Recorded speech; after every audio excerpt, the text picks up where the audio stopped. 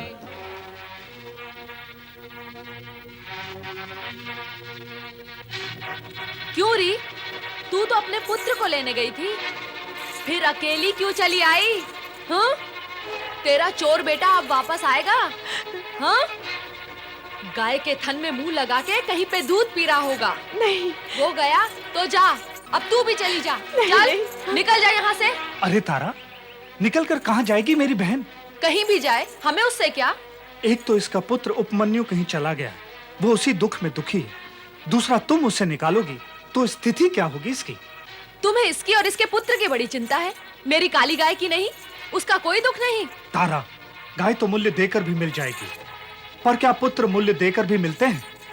मेरी बहन कहीं नहीं जाएगी, वो यहीं रहेगी। भूले भटके से जिस दिन भी इसका पुत्र मिल जाएगा, उस दिन से ये यहाँ नहीं रहेगी, समझे? हाँ? तारा! भैया, उपमन्यु। ओम नमः शिवाय। ओम नमः शिवाय। ओम नमः शिवाय। ओम नमः शिवाय। ओम नमः शिवाय। ओम नमः शिवाय। ओम नमः शिवाय। ओम नमः शिवाय। ओम नमः शिवाय। ओम नमः शिवाय। ऋषि व्याघ्रपाद का पुत्र उपमन्यु नमः शिवाय। शिव आराधना में निमग्न है। ओम नमः शिवाय। ओम इसकी भाव भंगिमा नमः शिवाय। और मुद्रा को देखकर ऐसा लगता है ओम नमः जैसे शिव भक्तों में अपना नाम अवश्य अमर करेगा। नमः शिवाय। नारायण नारायण। ओम नमः शिवाय। परंतु ये नाम अपना अमर तब करेगा ओम नमः जब इसकी ये पुकार भगवान भोलेनाथ तक पहुंचेगी।